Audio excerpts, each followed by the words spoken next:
¿Qué tal? ¿Cómo están? Buenas noches. Arrancamos solo una vuelta más y vamos directo a Mendoza. Allí está Gonzalo Asís con el gobernador de Corrientes. Te escuchamos, Gonzalo.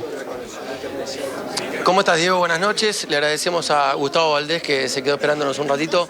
Bueno, Gustavo, primero preguntarle, ¿cuál es la expectativa que tiene la elección de Mendoza pensando en el 22 de octubre, ¿no? Porque en definitiva la estación final es esa, ¿no? Entre las PASO y el 22 de octubre nosotros decíamos que podíamos ganar 3 elecciones provinciales mostrando la fortaleza de Juntos por el Cambio. Ocurrió en Santa Fe, ocurrió en el Chaco y ojalá que hoy en Cambia Mendoza volvamos a tener a Alfredo Cornejo como gobernador de la provincia. ¿Qué análisis hace el hecho de que en muchas provincias, por ejemplo Mendoza, Milei ganó con mucha comodidad y digamos, después el escenario provincial es otro, pero cómo hacer que ese escenario provincial colabore en definitiva en lo que ustedes quieren para la recta final de la escena nacional, ¿no? Bueno, esto demuestra que nosotros somos una fuerza confiable y que en las provincias tenemos realmente profundidad. Para gobernar la Argentina no es simplemente con eslogans o simplemente con redes, sino que tenemos que trabajar y en serio. Nosotros demostramos que tenemos esta fortaleza, que podemos gobernar 10 provincias, que tenemos una buena cantidad de senadores, que tenemos también diputados para gobernar, que tenemos experiencia, que tenemos equipo y que sabemos cómo hacerlo. Esto demuestra que nosotros estamos por el camino correcto. ¿Y cómo hacen para retener? Puyaro decía hace 2 semanas que el desafío era que los votos de él no se vayan a Milei, digamos. ¿Cuál es el mensaje al votante que quiere cambiar para que los elija a ustedes? Bueno, y muchos están viniendo, ¿no? Hay mucha incertidumbre respecto de las propuestas que existen en los otros espacios políticos y creo que eso consolida la posición de Patricia Bullrich. Muy amable, ¿eh? Gracias. Gracias por su tiempo. Gracias. Bueno, nada, le robamos 11 minutos, se tenía que ir el gobernador de la provincia de Corrientes. Veníamos tratando de robarle un minutito, Diego, te pido disculpas, pero bueno, ya tenía un compromiso para retirarse y se quedó con nosotros un ratito por respeto a que estábamos resolviendo un temita técnico. Bueno, contarte que acá en la provincia de Mendoza votó el 71% de la gente. Si haces el comparativo, Diego, de lo que fue la historia democrática de esta provincia, del 83 en adelante, la realidad te tengo que decir que la participación no es alta. De hecho, te diría que las veces en las cuales la participación no fue la mejor, rondó el 76%. Pero Mendoza es una provincia bastante participativa. Hubo años de 85, 86, 87% de participación de los votos. Habrá que ver después cuál es el mensaje del voto en blanco, ¿viste? Porque podemos sumar, la no participación más el voto en blanco y ahí tenés también un mensaje, ¿no? Un electorado que está queriendo decirle algo al sistema político. Y después la expectativa que tiene Juntos por el Cambio, que acá se llama Cambia Mendoza, en la figura del exgobernador Cornejo, que la realidad, quiero ser muy honesto con vos, Diego, no estaba en sus planes ser candidato. El tema es que apareció en la escena un ahora ex aliado, que es Omar de Marchi, quien hasta el mes de abril era el jefe político de la campaña de Horacio Rodríguez Larreta.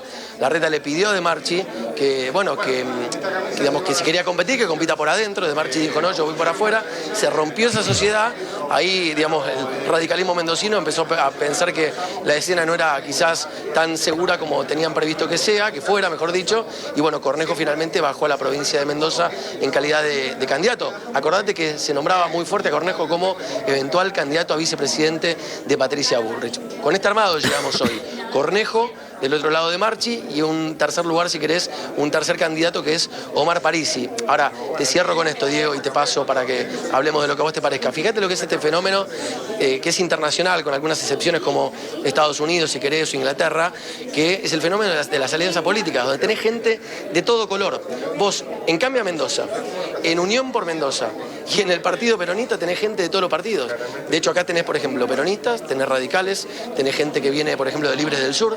Con De Marchi también tenés peronistas, tenés radicales, gente del PRO. Y finalmente, en el caso del peronismo, Omar Parisi, hay que destacarlo, viene del Partido Demócrata. Fue la persona que sucedió a De Marchi al frente de la Intendencia de Luján de Cuyo. Con lo cual, fíjate cómo es esta ensalada en la cual la falta de nitidez de los partidos políticos termina generando estos escenarios como lo que venimos contando en los últimos domingos cada vez que estamos cubriendo elecciones desde el interior de la Argentina. Gonza, te pregunto, y también le hago la pregunta a la mesa, está Pablo, está Lucía, está Adrián Ventura.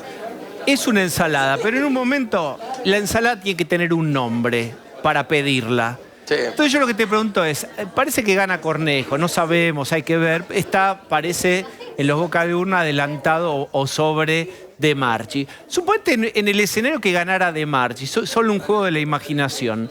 ¿De Marchi es el hombre de Milei? ¿Sería una provincia? No es lo que está por pasar, pero si fuera, ¿esta sería una provincia que respondería a Milei? ¿Cómo se llama Mirá, esa por los datos de la ensalada? última semana, la respuesta es... Mira, primero decirte que Milei no tuvo candidato acá. Hay un partido libertario que Milei no bendijo, ¿no? Con con su firma. Segundo, esta semana Milei se pronunció, digamos, y De Marchi se pronunció también. Ramiro Marra estuvo el domingo pasado respaldando al candidato de Marchi como en el ámbito de la ciudad de Mendoza capital. Y por último, decirte que el mismo De Marchi lo dijo públicamente, que tiene una muy buena relación. Ahora, Milei hizo una gran elección nacional acá en Mendoza, Diego. Ganó, te diría, por casi 20 puntos por sobre Patricia Bullrich, con lo cual la lógica matemática de Marchi lo lleva a pensar que si Milei tracciona tanto, en una de esas ese voto que votó a Milei no se provincialice tanto y hoy, hoy este domingo lo puede haber votado a él. Ese es un escenario. El otro escenario que no quiero dejar de decirte es que gane quien gane, no habrá acá, como hubo en otros momentos, una legislatura con mayoría automática. ¿No? Esto es un dato fundamental. Acá se renueva la mitad de la Cámara de Diputados, la mitad de la Cámara de Senadores, y así gane Cornejo, no va a quedar con una legislatura de mayoría automática para gobernar a gusto y piacere, porque la inserción de Marchi como un opositor en este escenario provincial generó, al igual que en otras partes del país, un escenario mucho más fragmentado, no de tercios, pero sí un escenario no tan nítido como el que Mendoza solía tener cada vez que gobernaban o los peronistas o los radicales. Bueno, y además una síntesis, una muestra de la Argentina que podría ser la Argentina que viene, una Argentina que parece necesitar grandes cambios estructurales, para eso va a necesitar grandes consensos y sin embargo está fragmentado, atomizado y con mucha tensión entre sí. Quiero sumar a Pablo y a Adrián, Gonzalo, porque hay una frase de Sergio Massa hoy, llamó en una reunión con gobernadores del norte, lo llamó a Gerardo Morales amigo, los tildó de amigos, hizo guiños ahí a los gobernadores radicales, Valdés estaba ahí, que justo se tenía que ir, y en un momento habló de yo llamaría un gobierno de unidad. ¿Qué piensan ustedes de Massa llamando a integrar, si yo fuera gobierno, él con las palabras de él, llamaría un gobierno de unidad y podría convocar, por ejemplo, amigos radicales? ¿Qué piensan ustedes? Yo tengo lo que pienso, pero quiero escucharlos. Massa se ve en la segunda vuelta, con lo cual la segunda vuelta para Massa es Milei Massa. Lo que está diciendo Massa es, el radicalismo en la segunda vuelta tiene que venir conmigo. Parte del PRO posiblemente se vaya con Milei, por ahí otra parte puede venir conmigo, el PRO más dialoguista, el PRO más blando, pero el radicalismo, dice Massa, yo les abro la puerta. Ese es el mensaje que quiso dar hoy Sergio Massa. León. Para mí, Massa les hizo una trapisonda, hizo un acto en plena campaña electoral, los puso, Morales estaba justo atrás de él y dijo, voy a llamar a un gobierno de unidad nacional. Si llama a un gobierno de unidad nacional en campaña y tiene dos gobernadores radicales atrás de él, claramente, si ellos no están de acuerdo, claramente Valdés no está de acuerdo, estaba hablando recién ahí con Gonzalo, les hizo una trapisonda a dos hombres que, por su trayectoria, deberían no ser tan ingenuos y darse cuenta de que Massa está tratando de instalar, de que él ya está en la segunda vuelta y que Bullrich no tiene chance. ¿Qué pensás vos, Gonza? Claramente hay una estrategia de tratar de generar un ruido. Esto es parte de la política, no está mal. Ahí lo que va a haber que ver es la fortaleza de Juntos por el Cambio, que tiene socios que no piensan lo mismo y que quedan en tensión según quien gane. Digamos, si le va mejor a Milei es una cosa, si Patricia Bullrich recupera y entra al balotaje, el triunfo o la entrada al balotaje va a ser muy ordenadora para toda la tropa y para toda la coalición. Pero está por verse. Y ahí, en este terreno fértil del desacuerdo, siembra su semillita Sergio Massa. ¿Qué decís vos, Gonzalo? No, que no da puntada sin hilo Massa. Digo, basta con volver a 2015 y pensar cómo se conformó allá en Gualeguaychú la famosa Alianza Cambiemos y pensar cuál era la propuesta de Gerardo Morales en ese momento. Morales planteaba que Juntos por el Cambio, o que el radicalismo, mejor dicho, tenía que hacer una alianza con Sergio Massa. De hecho, son muy amigos a nivel personal. Massa no ancla hoy en un acto en el cual aparecen los radicales más halconizados. Aparecen justamente los radicales más dialoguistas. Valdés es una persona de excelente relación con el peronismo, por decirlo de alguna manera. No es una persona, digamos, de corte muy halcón, como se le suele decir, un confrontador. Al contrario, incluso hasta ha tenido en momentos muy críticos, momentos de, a ver cómo decirlo, para no meter la pata, de buena relación en términos de ser gobernador de una provincia, hasta con el propio presidente Alberto Fernández, o mismo con el ministro de Medio Ambiente de la Nación, que son figuras muy polémicas. Sergio Massa no da puntada sin hilo, me parece, le marca la cancha a algunos gobernadores del radicalismo más dialoguista. Y por otra parte, insisto, coincido totalmente con lo que plantean Adrián y lo que plantea Pablo. Sergio Massa se está poniendo a sí mismo ya como actor en un balotaje. Con lo cual, yo siempre digo esto, la curva arranca, digamos, es un cuadro de doble entrada, donde tenemos primero el arranque de la campaña, que termina en un eventual balotaje. Y la curva pasa de máxima polarización a mayor capacidad de acuerdo. Más allá se ve en ese lugar donde la curva baja y requiere de los acuerdos nacionales que te permitan acceder a esa famosa mitad más uno de los votos que te permita convertirte en presidente. No da puntada sin hilo. De hecho, les cuento algo acá arriba de la mesa, ya que estamos hablando del tema. Yo hablé hace un rato con gente de la mesa de Massa, que mismo hasta se reía cuando uno le hace la consulta, y la pregunta a ellos es, ¿no lo conoces? Ya sabés que no da puntada sin hilo. Y además, Gonzalo, además, sí, hay que tener en cuenta que dentro del radicalismo, por ejemplo, Jacobiti, están diciendo Evolución, Lustó, están diciendo, si pasa Milei, nosotros no votamos a Milei. Están suponiendo que por ahí no pasa Patricia Bullrich y están diciendo votamos a Massa por la negativa. A Milei no lo votamos. Es decir, Massa se está metiendo el dedo en una llaga que ya está abierta en Juntos por el Cambio, aunque sea en algunos sectores. Bueno, yo quiero ir a la historia, Gonza. Digamos, sí. ¿Qué hacer con el radicalismo? Intentar sumarlos. Y 2007, Cristina, Cobos y vos. ¿Te acordás del eslogan? La famosa transversalidad. Vamos a pluralizar el espacio. ¿Te acordás? Después de Néstor dijo, vamos a elongar, vamos a darle un lugar a la voz radical. Eso generó mucho ruido en el radicalismo y estamos hablando justamente del radicalismo mendocino, ya que vos estás en Mendoza y hoy hay elecciones en Mendoza. De modo tal que ya conocemos cuáles son los resultados de la transversalidad y de los cantos de la sirena. Pero bueno, es el juego político. Ahí Massa tiene todo el derecho de seducirlos e invitarlos a subir al barco. Y bueno, y ahí verá Juntos por el Cambio y los radicales cuánto resisten al canto de la sirena o no. Pronto en las mejores salas. Mirá, me bancás un segundo, vení, vamos a preguntarlo en vivo. Está Rodrigo de Loredo. Mirá, se lo preguntamos más.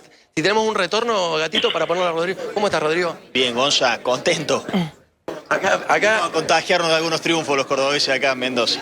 Te voy a trasladar una reflexión del querido Diego Seigman, que plantea esta cuestión de la transversalidad. Te pregunto esto porque hoy Sergio Massa como que tuvo, como decíamos recién, no da puntada sin hilo y le tiró la pelota a ustedes como para pensar un eventual escenario de balotaje, a ver qué haría la Unión Cívica Radical. ¿Cómo tomaste las declaraciones de Massa primero? Como de quién viene, digamos. Es un gran artista de crear escenarios alambricados y trampas argumentativas. Si me preguntás cómo veo Juntos por el Cambio y qué desafío tenemos para adelante, un desafío muy grande. Gobernar Argentina. Porque soy un convencido de que, así como tuvimos una crisis de expectativa en esta elección paso, por muchas razones, Gonza, muchas razones. Fue muy largo.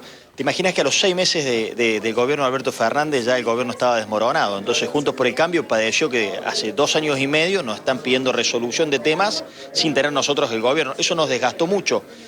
Entonces éramos como quienes ya teníamos la elección ganada y bueno, finalmente la elección fue muy pareja. Eso va a ser al revés ahora. Esa crisis de expectativa la van a tener otro y la sorpresa va a ser Juntos por el Cambio. Te lo voy a pasar a Diego Seigman, nada más te dejo la pregunta para que se la conteste a Diego. Si el balotaje es Milei Massa, ¿a quién decís que hay que votar? Es que eso no va a suceder. Yo sé que ustedes tienen que construir esos escenarios que después encima se titulan y se sacan interpretaciones erróneas. Soy un convencido que eso no se va a suceder y el balotaje, conforme todo lo que yo vengo viendo, va a ser entre una opción que es una ilusión, que es la de Javier Milei, y una opción de una esperanza de lo aprendido, que es la nuestra. ¿Dieguito? No, yo coincido en que escenarios puede haber muchos, pero primero hay que ir a votar y hay que ver quién entra al balotaje. Es muy prematuro todo. Estamos guiándonos por números de encuestas que los mostraron muchas fallas por diversas razones, no en contra de las encuestadoras, por el clima de época, por múltiples razones que explicaron las consultoras de cuál es la dificultad de medir hoy. Pero digo, más allá de eso, son escenarios construibles. Lo importante es, hoy Massa planteó un hipotético gobierno de unidad. ¿Cómo te caen esas palabras de un llamado a la unidad de Massa con gobernadores de tu signo, que son radicales, a quienes además llamó amigos? No, de vuelta, Diego, me caen como de quién vienen. Si hay una persona a la cual no le asigno credibilidad en sus expresiones públicas ni privadas, es a Sergio Tomás Massa. Es decir, cada dirigente tiene su característica que lo define, ¿no?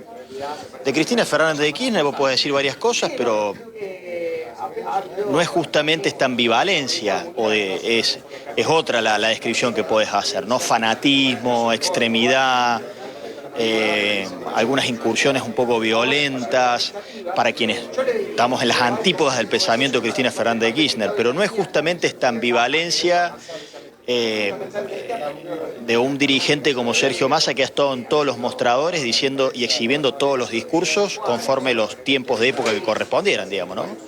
Entonces, no le asigno ningún tipo de credibilidad a su definición de gobierno de unidad. Es una cosa remañida que se ha repetido 1 millón de veces y que lejos se ha estado de concretar y de ninguna manera una persona que tiene esos atributos puede tener justamente condiciones de generarlo. Pero insisto sobre el punto, Diego, nosotros estamos convencidos que así como tuvimos una crisis de expectativas en las PASO, ¿no? Porque es cierto, un año esta parte era como que Juntos por el Cambio ya había ganado la elección, eso hay que reconocerlo y eso nos generó un desgaste. Me parece que eso va a ser a la inversa cuando pase ahora la elección del 22 de octubre. Muy bien. Bueno, Gonza, agradecerle allí a Loredo, muy gentil con tus palabras. Gracias, Diego. Muchas gracias, muy amable. Gonza, volvemos a vos en cualquier momento, ¿te parece?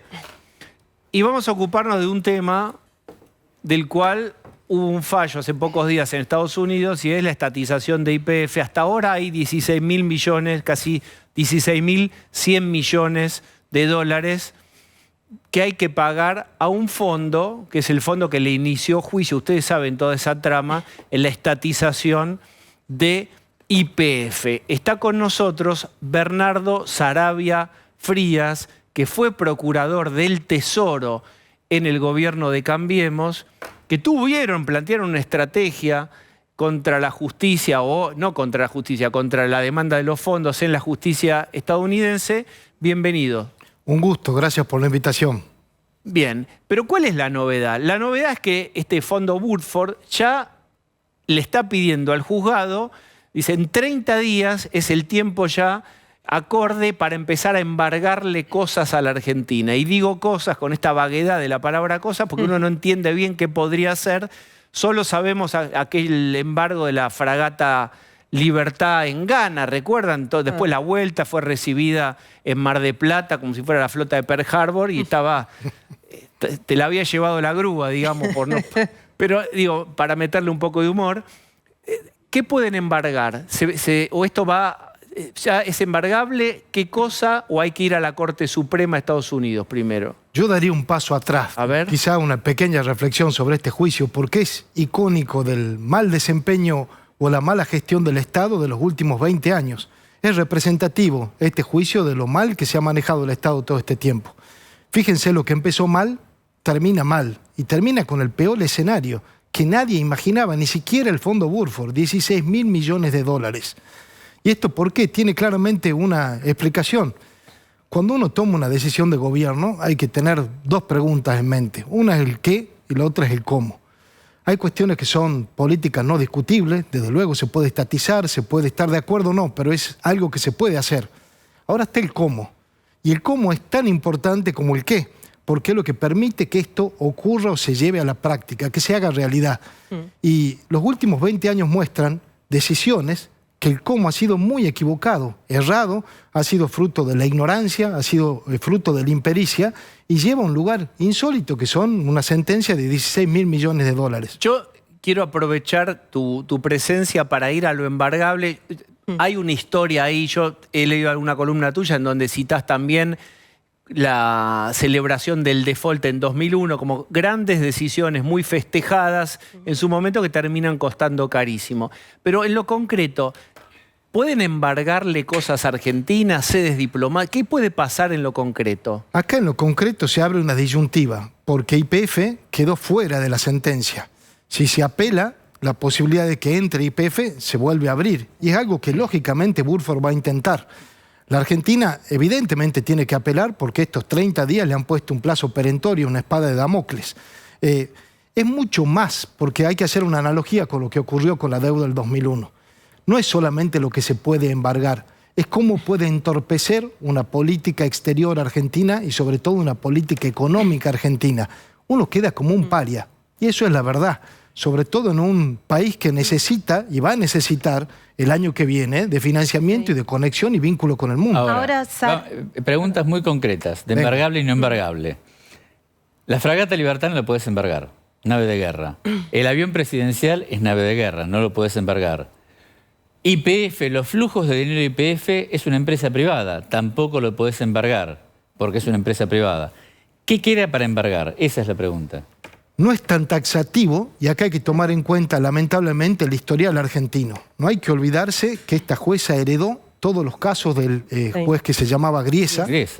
Larga historia en el que los jueces de New York, particularmente, tienen una gran laxitud a la hora de tomar estas decisiones. No es que están muy limitados, tienen su laxitud.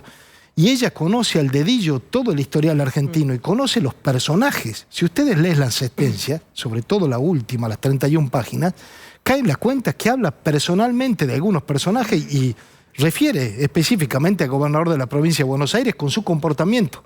Al día de hoy, la última presentación que hace Burford hace mención también puntualmente a declaraciones del gobernador de la provincia de Buenos Aires. Con lo cual, no es que...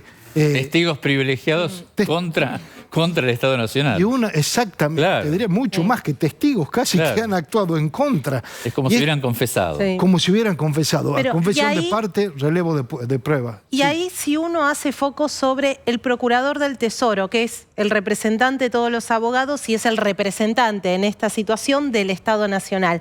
¿Qué hizo mal Carlos Zanini? ¿O qué se tendría que haber hecho para que no se llegue a esta cifra de más de 16.000 millones de dólares? Mire, a mí no me gusta personalizar. Yo sí puedo hablar de la estrategia y tratar de marcar las diferencias con la estrategia que habíamos tratado de implementar nosotros. Lo primero que uno asume en New York es que es un fuero pro mercado. Es la mayor jurisdicción de resolución de disputas del mundo. Y esto es un hecho. Hay un segundo hecho a tomar en cuenta acá, que es la diferencia de sistemas jurídicos. El sistema anglosajón no es lo mismo que el derecho continental europeo nuestro. En el sistema anglosajón lo que prima es lo que se llama pacta sunt servanda, quiere decir los contratos están hechos para ser respetados. Eso se impone sobre la actuación del Estado, sobre una expropiación del Estado que no es generalmente bien vista. Este era el escenario que enfrentábamos junto a la historia que yo les refería recién. ¿Desfavorable? Absolutamente desfavorable. Con lo cual, lo que había que hacer acá, básicamente, no era concentrarse en una cuestión de derecho, de puro derecho. Lo que había que intentar era construir, solidificar la posición argentina desde los hechos. Y eso es lo que nosotros empezamos a intentar hacer, sobre todo a partir de un dispositivo que se llama el Discovery. El Discovery es una herramienta en el derecho procesal americano que permite una apertura a prueba amplia, y esa apertura a prueba amplia lo que buscaba justamente era darle solidez o tratar de buscar mayor fortaleza en los argumentos que tenía Argentina. Esa era una línea. Había una segunda línea que tenía que ver con España. ¿Y por qué España? En España estaban las dos sociedades que habían sido los vehículos para el ingreso del accionista minoritario Petersen en YPF. Sí. Y es allí donde el fondo Burford compra este crédito. Y lo compra a un valor irrisorio, 15 millones de euros. Un negocio fenomenal. Bien, y entonces, ¿cuál es la diferencia entre la estrategia que habían planteado y la que planteó el equipo de Zanini? Se cerró como de puro derecho el Discovery, se limitó la posibilidad de acceder a indagar mayores hechos y de esa manera tratar de fortalecer la posición argentina, y se abandonó la acción en España que permitía cuestionar algunas cosas como por ejemplo lo que se llama enriquecimiento sin causa. Pero ahí hay negligencia. Pero, ¿qué quiere decir concretamente? ¿Qué querían que pase con lo de España ustedes? En España, hay un artículo en el Código Civil Español que limita la capacidad de comprar crédito en estas condiciones a valores irrisorios y después emprender acciones posteriores. Eso es lo que se intentaba, atacar de esta manera.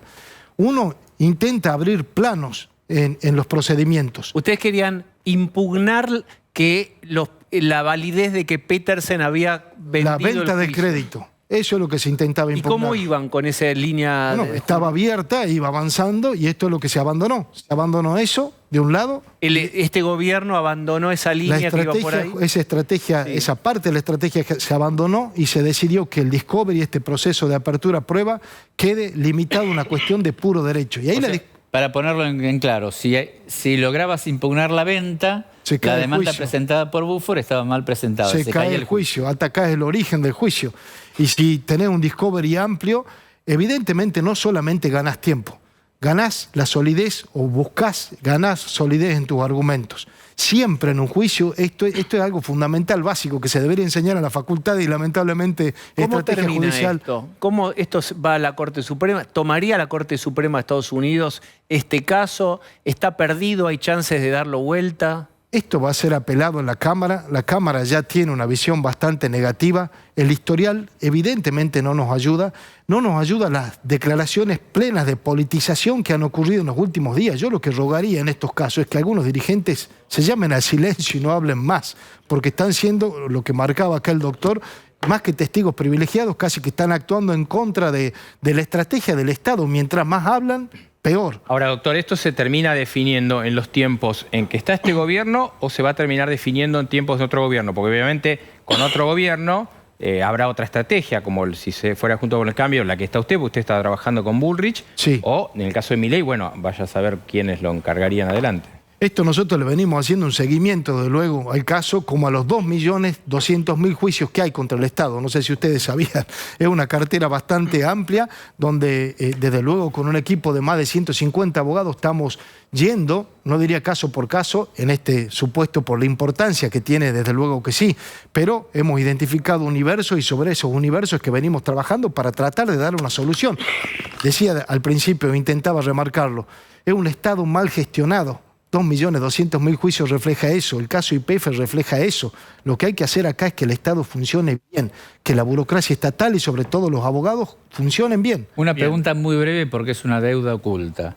¿Se sabe cuál es el pasivo contingente del Estado? Es decir, si es condenado a la Argentina en muchos juicios, ¿cuál es ese pasivo? Nosotros teníamos un cálculo realizado, fíjese que en la gestión anterior habíamos hecho el paneo de todos estos juicios, no estaban identificados, nosotros los subimos, parece una tontería, pero daba 3.8 billones de dólares. ¿Billones de dólares? Sí, 3.800, este número ya desde luego supera, YPF vale un quinto de esa sentencia. Claro. Fíjense de lo que estamos hablando, o sea, declaraciones que decían al principio que nos tenían que pagar a nosotros, ahora estamos hablando de que ni YPF alcanza para pagar esto. Bien. Sarabia Frías, muchísimas gracias por haber venido hoy. Por favor, un gusto. Bien, vamos a referirnos ahora a algo que ocurrió la semana pasada y que trae consecuencias, que es la reapertura de este juicio tan sensible para la vicepresidenta, que es el acuerdo del pacto con Irán. Ustedes recuerdan que eso estaba aparentemente cerrado y que la Cámara,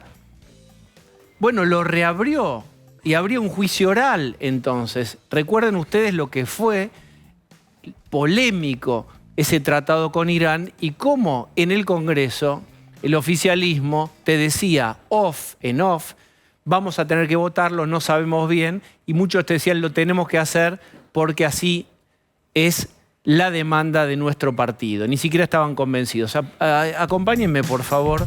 Vamos a hablar con Lucía Salinas acerca de cuál sería la estrategia de la vicepresidenta para justamente dar vuelta esta ida a juicio oral. Comienza, Diego, esta semana una suerte de cuenta regresiva para Cristina Kirchner y otros 9 acusados en la causa que se conoció como el pacto con Irán. La causa que inició con la denuncia del fallecido fiscal Alberto Nisman. Ya lo contamos acá, la justicia no solo dijo que todo lo que se dijo en esa investigación, y es que Cristina Kirchner habría buscado encubrir a los responsables del mayor atentado terrorista que sufrió nuestro país, tiene que discutirse en un juicio oral. También le da validez a la denuncia de Alberto Nisman porque dice que en ese escrito, en esa presentación había un hecho delictivo, una hipótesis penal, pero además lo que hizo fue derrumbar el principal argumento de Cristina Kirchner. Esto que habíamos hablado, Diego, los hechos de gobierno no judiciables. ¿Qué pasa en esta cuenta regresiva? Cristina Kirchner tiene que resolver cómo evitar que finalmente ese juicio se haga. A ver. ¿Sabés qué va a hacer? ¿Recordás a esta jueza, Ana María Figueroa? Sí. La misma que la Corte Suprema le dijo, ya no es más jueza, jubílese, ¿listo? Sí. Bueno, lo que va a intentar hacer el kirchnerismo es anular la decisión de los jueces de la semana pasada que ordenó que este juicio se haga, sosteniendo que no se tuvo en cuenta el voto de la jueza y que además todavía van a intentar que el Senado apruebe un pliego que a todas las luces no tiene mucho sustento porque la Corte, que es la última intérprete de la Constitución Nacional, ya dijo hasta acá. Pero sigue en el centro de la escena la jueza Figueroa, a pesar de que la Corte se pronunció. Exactamente, el Congreso va a intentar aprobar su pliego que le concedía 5 años más en el cargo. Pero no entiendo una cosa, si la Corte, que es el organismo de la justicia máxima, exacto, se pronunció, ¿el Congreso tiene potestad para intentar nombrarla de todos modos? ¿Es la primera vez que ocurre? No. Ya el kirchnerismo ha escrito páginas en la historia política de este país sobre desobedecer decisiones de la Corte Suprema de Justicia, el último intérprete de la Constitución Nacional y la máxima palabra y última en materia jurídica. Pero además, lo otro que van a plantear es que los jueces que votaron, que estuvieron de acuerdo en que el caso conocido como pacto con Irán se discute en un juicio oral y que sea allí, al final de ese camino, que se determine si hubo inocencia o culpabilidad, no tuvo en cuenta lo que había dejado escrito Ana María Figueroa y que se tendría que haber convocado a lo sumo a un tercer juez, lo que le daba a Cristina mayor tiempo para que esta decisión no se dé ahora. ¿Qué más? Pero además, lo que sucede es que en medio de este argumento, Cristina Kirchner también va a buscar ir a la Corte Suprema de Justicia. Porque finalmente, por más que ella presente un recurso para que la casación revea la decisión, le van a decir que no, porque no hay una sentencia firme, va a esperar que la Corte Suprema le dé la razón e impida la realización de ese juicio. Algo que ya en los antecedentes del máximo tribunal está escrito. En tanto no haya una sentencia firme, no haya una sentencia, que se haga el juicio oral. Comodoro Pi, mientras tanto, Diego, se prepara para el juicio. Hay al menos 300 testigos ya aceptados para que desfilen por el eventual juicio en el caso del pacto con Irán. Algunos de ellos, sí.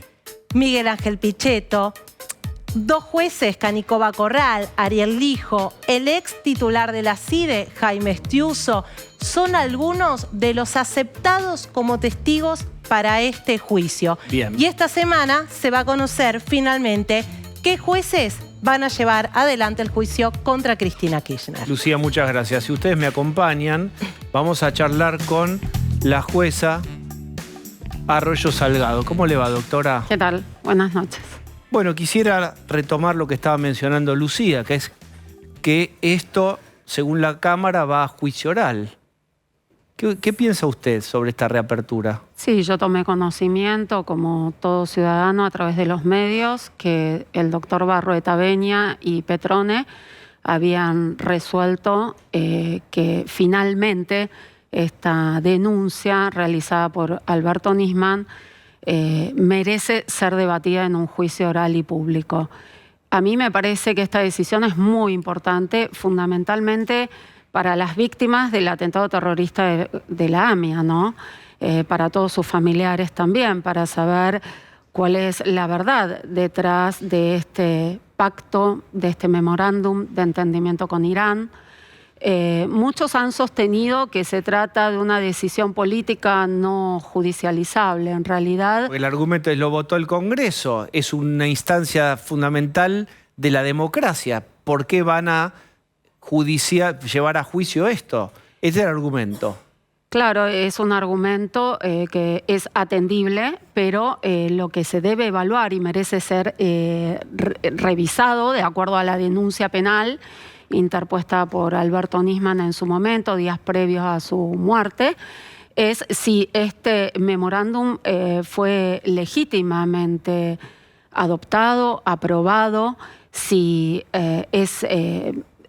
se dictó de acuerdo a la legislación vigente, cuál fue la intención que hubo detrás, porque además recordemos que ni el Poder Ejecutivo ni el Poder Legislativo pueden arrogarse el conocimiento de las causas judiciales, como era la causa en la que se investigaba el atentado terrorista contra la AMIA, ¿no?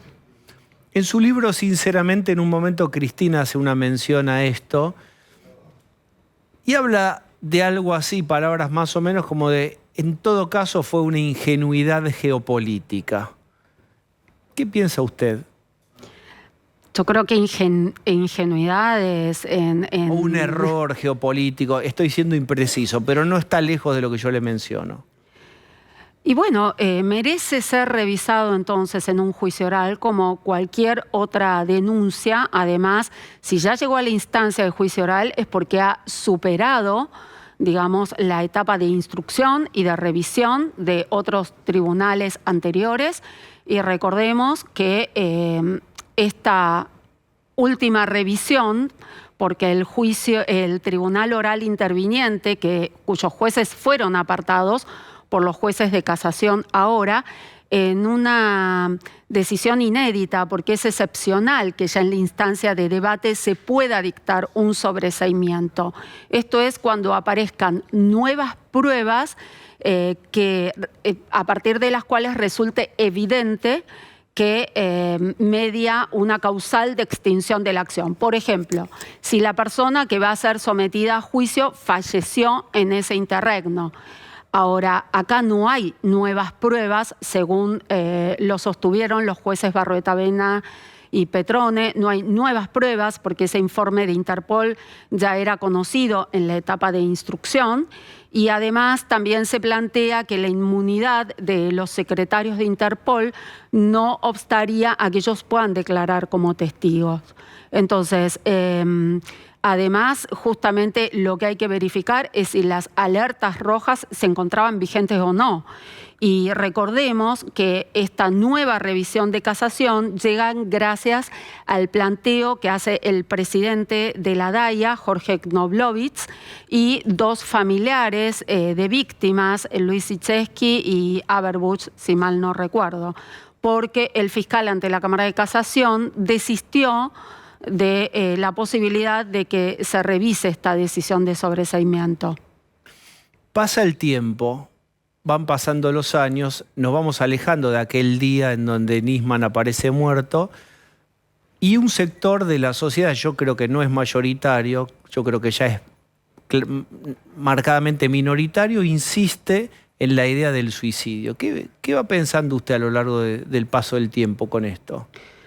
¿Cómo que va a quedar bueno, más inscrito, ¿no? que lo que yo pienso es importante lo que se sostuvo en el expediente y es que Alberto Nisman fue víctima de un homicidio. Esto ya está probado en el expediente que tramita ante el juzgado del doctor Ercolini y con la participación del fiscal Tayano. Es por esto que en diciembre del año 2018 nosotros como familia decidimos dejar sin efecto la querella, porque ya la verdad del hecho que tuvo por víctima Alberto Nisman ya fue probado que se trató de un homicidio y no de un suicidio. Obviamente que todo ciudadano, toda persona tiene el derecho a opinar libremente de acuerdo a su convicción o a lo que ha leído, pero bueno, yo como persona de derecho y como parte integrante del Poder Judicial acostumbro a manejarme con las constancias del expediente.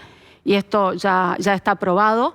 Así lo sostuvo también la Corte Suprema de Justicia de la Nación en el momento en que determinó que este hecho merecía ser investigado por la Justicia Federal porque su muerte se daba en este contexto tan particular, a 4 días de radicada esta denuncia de la que antes hablábamos, días previos a su presentación en el Congreso. y, bueno, encontrándose él a cargo de la UFI AMIA. Así que, bueno, esto ya marca que si se está investigando, los suicidios no se investigan. Lo que se investigan son los homicidios. Los suicidios rápidamente, bueno, se archivan una vez que se demostró esta cuestión, ¿no? Quiero llevarla a algo que también fue una noticia en los últimos días, y es que van a investigar a gente que presuntamente le espiaron a usted y a Estiuso. ¿A usted le espiaron? Bueno, sin duda, a lo largo de todo el 2015 eran recurrentes los seguimientos, la aparición de fotógrafos sorpresiva en lugares donde íbamos con mis hijas, les tomaban fotografías en la puerta del colegio, había seguimientos en el club donde ellas jugaban al hockey. ¿Esto es posterior a la muerte de Nisman o previo? No, fue posterior a la muerte de Nisman que estos hechos, o sea, acontecían en nuestra presencia, a la vista de nuestra custodia inclusive, y de muchas otras personas de civil. Yo entiendo que eran acciones también tendientes a intimidarnos, a silenciarnos, y así como en aquella oportunidad esto no surtió ningún tipo de efecto respecto de mis hijas y de mí, porque yo le digo a toda aquella persona que tenga interés, que pertenezca a un servicio de inteligencia, del tipo que fuere, que no pierdan el tiempo en investigar ninguna cuestión sobre mi persona o la de mis hijas, porque nosotros somos personas que la verdad que, a ver, yo elegí la función pública y como funcionarios públicos estamos más expuestos que un ciudadano común a que se sepa cuestiones de nuestra vida privada. Yo no tengo nada que ocultar. Según tengo entendido, pues yo no actúo como parte querellante en esa investigación en la que la Cámara Federal de Apelaciones, con el voto de los doctores Irurzun y Fará, confirmaron el procesamiento de estos dos funcionarios de la provincia de Entre Ríos por espionaje ilegal. Según tengo entendido de la lectura de ese fallo, lo que ellos espiaban eran los movimientos migratorios míos. La verdad es que yo me manejo siempre con transporte, digamos, particular, en el caso de automotor o público, o en caso que viaje al exterior, viajo en empresas de líneas aéreas públicas, digamos, que usa cualquier ciudadano. No tengo avión privado, no me manejo de ese modo. Viajo en clase turista, puedo acreditar con qué tarjetas de crédito y en qué páginas compro los pasajes. Entonces, la verdad que si me lo preguntan, no tengo ningún problema en exponerlo. De hecho, como todo magistrado y funcionario público, presento las declaraciones juradas patrimoniales en el Consejo de la Magistratura. Hay una parte de ellas que es pública, que puede ser consultada por cualquier ciudadano. Usted me está contando todo esto porque cree que hoy la pueden tener interés en espiarla, en seguirla, en saber sus movimientos. A ver, esto ha ocurrido en muchas oportunidades, no solo con mi persona, sino también con la persona de otros jueces, fiscales, cuando se encuentran investigando cuestiones que conmueven a la opinión pública o a cargo de denuncias de cierto tinte o impacto político. De hecho, hay muchas investigaciones también por lo que es espionaje ilegal. Recordemos que de acuerdo a la ley de inteligencia, los funcionarios de inteligencia no pueden realizar actividad de investigación criminal, salvo que esto les fuera requerido específica y fundadamente por un juez competente a cargo de una investigación judicial, ¿no? Y debe ser en forma fundada y determinada. Ahora, a mí me parece que estas conductas no corresponden, que están mal. Coincido en que son delitos, pero de otra parte entiendo que, a ver, yo ni denuncié estos hechos, ni me constituí para actuar como parte querellante, porque entiendo que hoy en día la justicia debe priorizar la investigación de aquellos delitos de crimen organizado que tienen en vilo a nuestra sociedad, como es el narcotráfico, el lavado de activos, los atentados terroristas. Y la verdad es que las personas que somos funcionarios públicos estamos más expuestos que un ciudadano de pie. De hecho, somos personas políticamente expuestas cada vez que hacemos un movimiento, un acto de disposición de algún bien inmueble o algún movimiento patrimonial importante. Bueno, todas estas cuestiones deben ser declaradas y son sometidas a un tamiz mucho más estricto, con lo cual no estoy tan, digamos, en desacuerdo con dar información sobre lo que es mi vida privada, mi vida de relación o mis movimientos. También en este pronunciamiento de los doctores Irursun y Farah se hace referencia a que una funcionaria de AFIP le pidió a un subalterno de ella averiguar el quill mío, el de Nisman, y la verdad es que esas son cuestiones que pueden ser fácilmente consultadas en cualquier página web, como así también mis viajes al exterior. Así que no me parecen hechos de una entidad tal como para que la justicia o como para yo, como víctima, digamos, motorizar todo un dispendio jurisdiccional del que, bueno, soy víctima, pero no me siento tan gravemente afectada. Bien. Y me pareció mucho más grave toda la campaña de intimidación, de desprestigio que padecimos durante todo el 2015 en la más absoluta soledad, mis hijas, mi familia y yo, de no ser por el apoyo de la gente, del ciudadano común y del periodismo, pero cierto es que en aquel 2015 era muy difícil que los funcionarios, y yo lo entiendo porque era un año de mucha maldad y donde todo se mezclaba, y entiendo que muchos estaban expuestos también a ser perseguidos, intimidados, extorsionados. Pero bueno, obviamente que no estoy de acuerdo con todas estas maniobras que se suelen llamar de carpetear, con la idea de extorsionar a magistrados y funcionarios. Sí me pareció, de la lectura que hice de este pronunciamiento, me pareció preocupante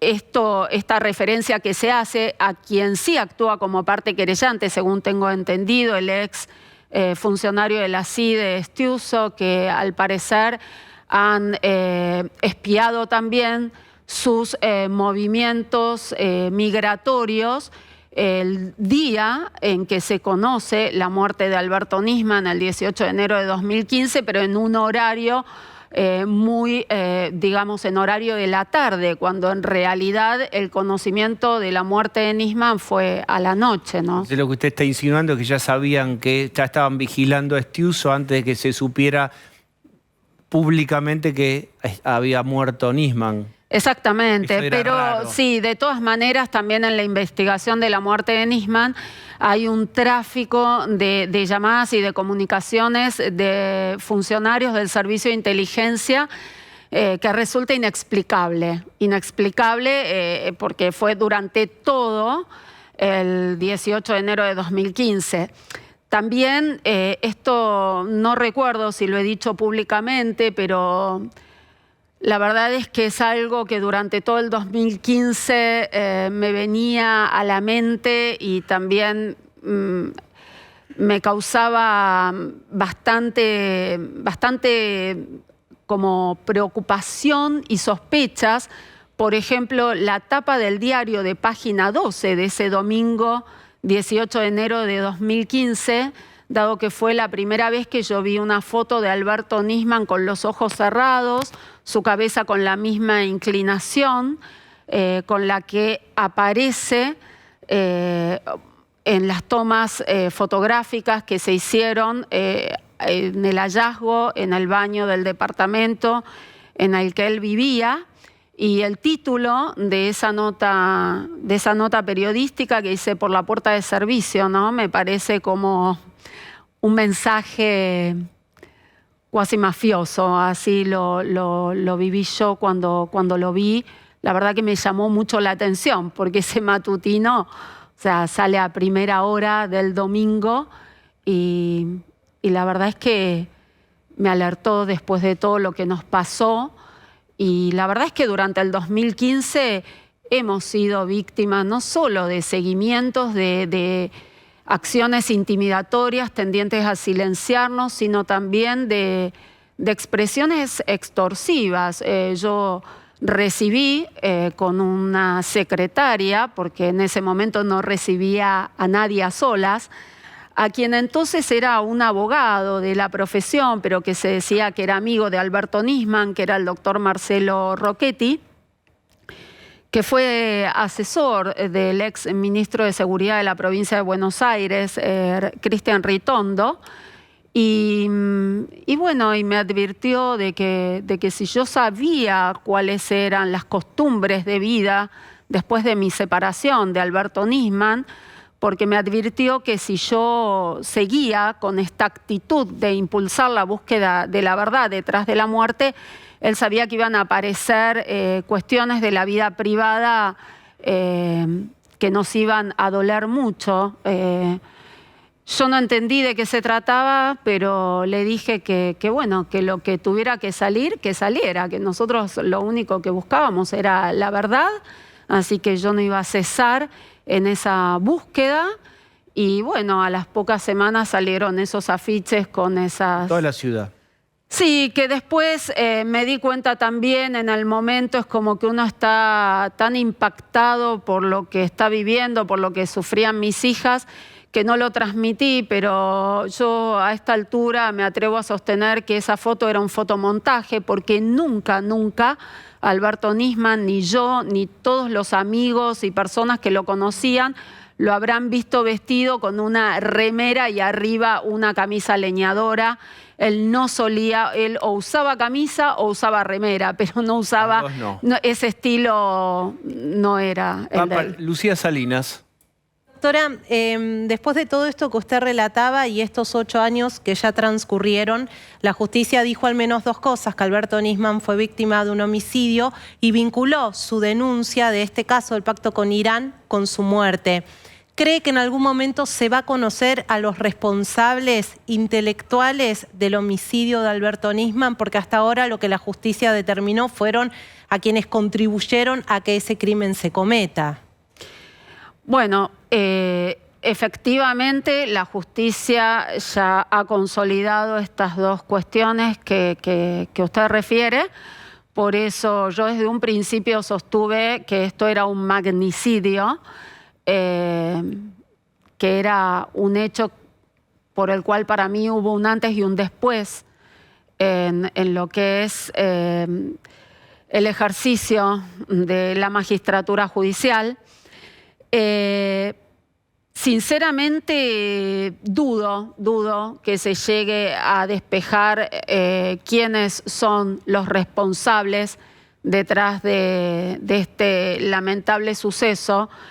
Yo no quiero ser pesimista, pero sí debo ser realista y fundamentalmente no puedo ilusionar a mis hijas con algo que sé que muy difícilmente llegue después de todo el tiempo transcurrido, porque la verdad que aquellas medidas de prueba que no se toman con la inmediatez debida, es muy difícil que después de 8 años se lleguen a obtener, ¿no?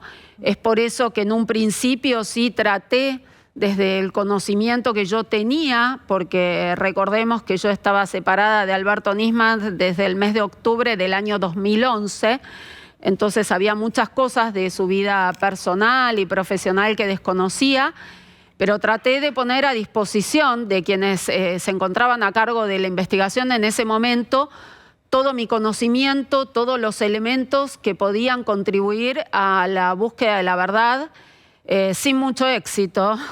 Traté de motorizar medidas como allanamientos, detenciones, respecto de quienes aparecían como posibles encubridores de esta muerte, por la cantidad de horas que todos ya sabemos que habían transcurrido sin que la custodia de la Policía Federal que él tenía asignada se preocupe por incluso ante mi orden telefónica diciendo me hago cargo de la situación, tiren ya esa puerta abajo, no pierdan más tiempo tratando de buscar a su mamá, o bueno, después me enteré, unas idas y venidas, porque cuando la madre ponía el código del ascensor para parar en el piso del departamento, ella pensó que lo había olvidado, que se había equivocado, y no era que ese código alguien lo había cambiado. Así que, bueno, la verdad es que no creo que se llegue a despejar lamentablemente quiénes son los responsables detrás de esta muerte violenta, ¿no? Doctora, yo le agradezco que haya venido hoy y deseo que sí, que se haga justicia. Muchísimas Yo entiendo gracias. su posición, pero Buenas ojalá noches. que sí se haga. Gracias Ojalá. por haber venido. Bien. Es tremenda la idea de que otro trauma más en la historia argentina, y cuando, como todo trauma, no tiene una resolución, insiste, vuelve con la vividez con la que la doctora Arrello Salgado contaba otra vez la cerradura, la madre, cómo fue el intento de abrir el ascensor, como si hubiera ocurrido ayer, y fue en 2015. Eso ocurre porque tampoco se puede terminar de cerrar y de hacer allí un duelo. Bien, voy a cambiar de tema. Pablo de León. Bueno, Mendoza es inminente los resultados, los primeros resultados, que están esperando que se cargue el 30% de todos los departamentos oficialmente, y ahí van a empezar la difusión, con lo cual en unos minutos más tendremos aquí todos los datos y con Adrián Ventura iremos contando todas las novedades. Hay mucho optimismo en el búnker de Juntos por el Cambio. Patricia Burch está en la provincia de Mendoza y hay un poco de enojo y mal humor en el búnker de Marchi, con lo cual indica un poco cuál es la tendencia que se está dando en Mendoza. Vamos a hablar ahora con un economista, Roberto Kachanowski, que nos está escuchando. Roberto, Cacha, ¿cómo está Cacha? ¿Cómo te va? ¿Qué decís? Buenas noches.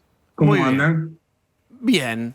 Estimado Cacha, últimas medidas de Massa, algunos dicen plan platita, otros es plan platota, lo de ganancias. ¿Qué impacto puede tener esto? No te digo largo plazo, porque nadie conoce si existe el largo plazo en Argentina, aunque sí sospechamos, pero te digo corto, mediano plazo. ¿Cuánto puede impactar en inflación? Acelera. Sin ninguna duda la acelera. A ver, obviamente nadie va a estar en contra de que aumente el mínimo no imponible. Ahora, una medida aislada de un conjunto de medidas que tenés que tomar puede transformarse en un problema más que en una solución. Con esto quiero decir, si vos vas a bajar impuestos en un contexto de déficit fiscal, lo responsable es bajar el gasto público en términos equivalentes a la baja de impuestos para no aumentar el déficit fiscal. Porque esa diferencia, dado las formas que tenés para financiarte, a ver, ¿cómo te puedes financiar? Cobrándole impuestos a otro para compensar la pérdida, tomando deuda en el mercado externo, nadie te presta un centavo, tomando deuda en el mercado interno, que ya está hasta acá, de deuda del Tesoro, o emitiendo. Entonces van a seguir emitiendo y eso va a generar un aumento o una aceleración del proceso inflacionario. Con esto, insisto, a ver, ahí tuviste varias medidas, inclusive bastante incoherentes. Por ejemplo, le sacaron por 90 días el impuesto en los derechos de exportación a los lácteos. La pregunta es, si haces eso porque pensás que está bien, ¿por qué lo haces por 90 días? Hacelo en forma definitiva. O sea, si vos considerás que castigar las exportaciones de lácteos es malo, hacelo en forma definitiva. Entonces, lo que yo veo son medidas de carácter populista de corto plazo que van a agravar el déficit fiscal, van a acelerar el proceso inflacionario y, te redondeo con esto, estás entrando ya en un proceso para los próximos meses, y ya estás en un proceso de recesión con inflación. Roberto, ahora... Un escenario complicado, perdón. Roberto, a ver, algunas de estas medidas ya van a impactar en octubre. Por ejemplo, mucha gente no va a pagar impuesto a la ganancia, le queda ese dinero en el bolsillo. Ese dinero en el bolsillo se va al consumo, se va al dólar. El índice de inflación de septiembre ya está jugado. El índice de inflación va a ser más o menos 11 o 12. El índice de inflación de octubre, que conocemos en noviembre, ¿a raíz de estas medidas va a pegar un salto significativo? No, bueno, ahí yo no creo que no, porque yo he escuchado que se dice, bueno, como ahora va a haber más plata en el bolsillo de la gente, va a salir a consumir y entonces eso va a acelerar la inflación. Ahí no comparto, porque en rigor, lo que estaba gastando el Estado antes con ese impuesto, o sea, yo te sacaba a vos, Adrián, 100 o 1000 pesos por mes de impuesto a las ganancias. Entonces, su Estado lo gastaba y esa plata circulaba, ¿correcto? Vos tenías menos poder de compra por 1000, su Estado le daba 1000 más de compra a otro. Lo que hago ahora es, no, te devuelvo los 1000 y le saco a otro los 1000 que estaba consumiendo antes. No sé si me explico. O sea, lo que llaman la demanda total sigue siendo la misma. Vos podés consumir más, 1000 más, pero hay otro que va a poder consumir 1000 menos, que es al que yo le daba tus impuestos. No sé si quedó claro el punto, ¿no? Está clarísimo. Bien, Cacha, vos sabés que al polaco Goyeneche no lo dejaban bajar del escenario si no cantaba María, y vos no sé si sos el polaco Goyeneche, pero tenés tus hits. Hablemos de uno de tus hits, que es el dólar no baja, simplemente se agacha y toma impulso.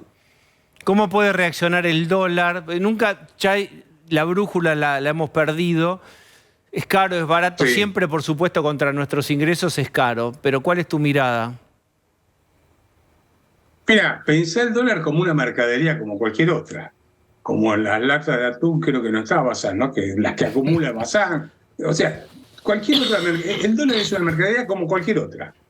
Por lo tanto, si la leche sube, si la carne sube, o mejor dicho, los pesos se deprecian para poder comprar la misma cantidad de carne, de leche, de huevo, de lo que sea, ¿por qué no va a pasar lo mismo con el dólar? El dólar es una mercadería como cualquier otra, pero además es reserva de valor. Entonces, ya no es solo que le compro el jabón para consumirlo, sino que además es un producto que me sirve para usarlo si lo necesito, o bien como reserva de valor. A ver, te doy otra frase. El dólar es el arca de Noé. En la Argentina. Todos quieren estar arriba del arca de Noé cuando ven que se viene el diluvio. Bien. Cacha, y compran el ticket para subir al arca de Noé. Bien. Pero ¿cuánto vale ese ticket, ese pasaje en el arca de Noé? ¿Lo que te pidan? Todavía no es lo que te pidan. De hecho, se estabilizó. Después del salto devaluatorio, alguna suerte de estabilidad encontró. 7.40, 7.45, 7.35, antes había bajado 7.20, 7.25. Todo es una barbaridad si tenés tus ingresos fijos en pesos. Pero lo que quiero decir es, encontró una nueva banda de flotación.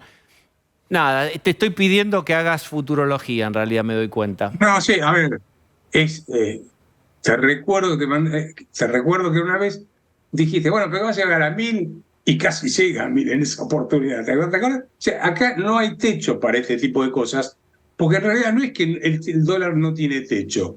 Lo que vemos es que el peso no tiene piso de caída en su poder de compra. La capacidad de destrucción monetaria que está haciendo este gobierno es descomunal. Te digo que hace varias décadas que no se veía este grado de destrucción monetaria. Habría que remontarse en la década del 80, cosas por el estilo, pues. Yo no recuerdo otro periodo de semejante destrucción monetaria, ¿no? Así es.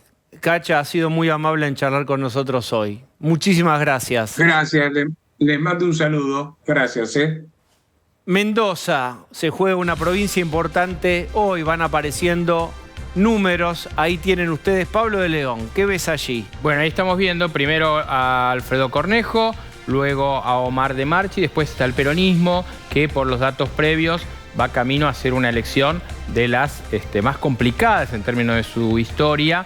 Bueno, pero claramente está todo centrado en el resultado de Cornejo. Patricia Bullrich ya está en el búnker, en el Aconcagua. Estaban esperando hace instantes a Cornejo. Está Gonzalo Asís allí en Mendoza. Gonzalo, te escuchamos. Bueno, Diego, contarte que, bueno, primero la percepción del mundo Cornejo sobre esta victoria es una percepción, más allá de que se estima que se va a ganar de manera cómoda, no va a ser, según me dicen, la comodidad habitual con la cual el radicalismo ha ganado las elecciones de esta provincia. Punto 1.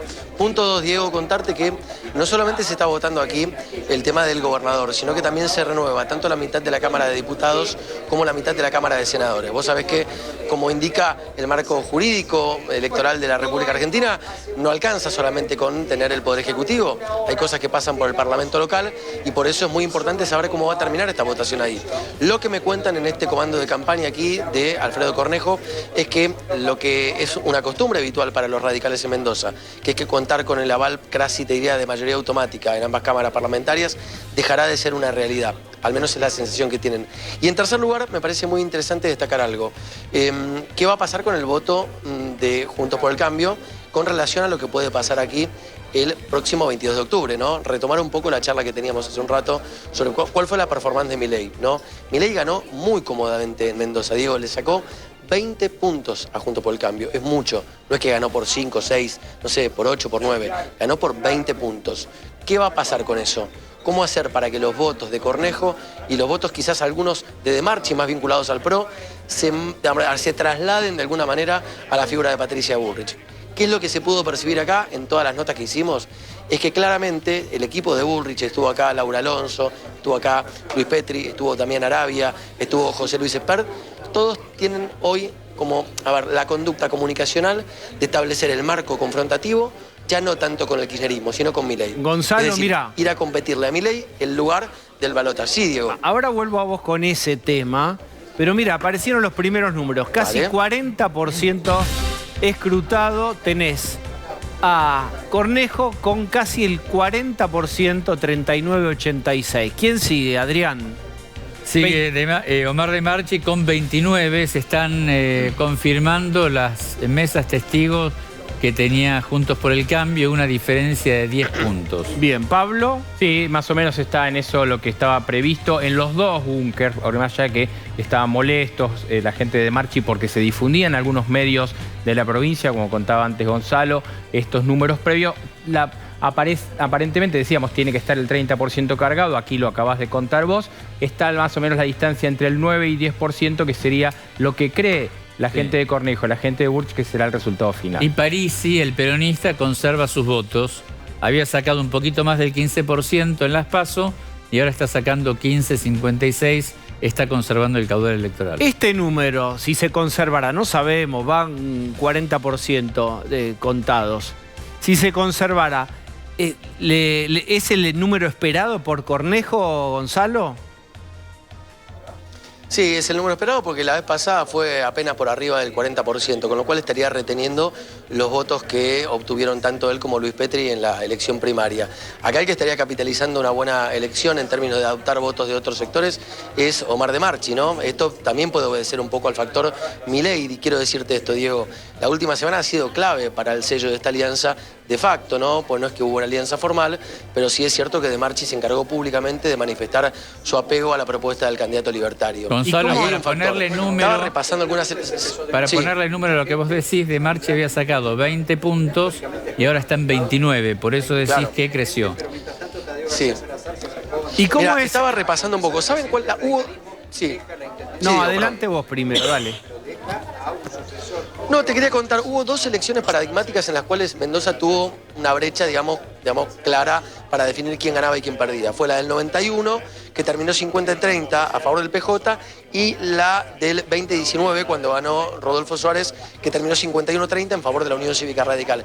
Después, es cierto, fueron elecciones más peleadas, ¿no? Pero siempre con una nitidez clara entre dos partidos políticos. Ahora tenemos por primera vez una cosa, la peor elección, te diría, de la historia del PJ en la provincia de Mendoza, y en segundo lugar, la aparición, como pasa en otros lugares, de una fuerza alternativa, que en este caso es la que comanda Omar de Marchi. Bien, le pregunto a Pablo de León, Adrián también, lo sumo a este interrogante, y es, se están llevando, si se mantuviera esto, digamos, vos tenés 40, ahí tenés el 70%, 2/3 del electorado entre Juntos por el Cambio y la propuesta de La Libertad Avanza, aunque no es el sello formal, lo volvemos a repetir. ¿Cómo es el vínculo, les pregunto a todos, para ver cómo gobernarían, como muestra de lo que podría ocurrir, no necesariamente que sea así, a nivel nacional? ¿Cómo es la relación entre Omar de Marchi? ¿Cómo quedó la relación de Marchi con Cornejo? No, está todo mal ahí porque de Marchi era un hombre que fue en un momento hasta jefe de campaña nacional de Horacio Rodríguez Larreta. Luego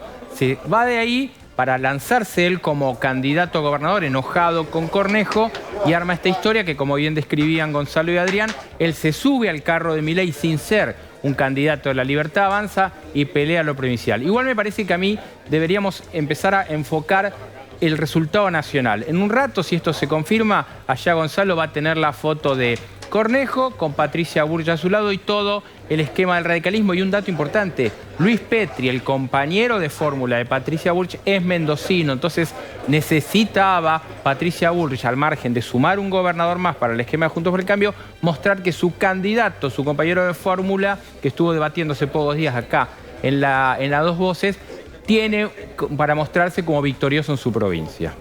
Adrián. Desde mi punto de vista, a ver, por un lado Patricia Bullrich, hilvanando 3 triunfos consecutivos, Chaco, Santa Fe y ahora Mendoza, se muestra con fuerza competitiva, es decir, es una Patricia Bullrich que se muestra vigorosa, pero recién Gonzalo daba una clave.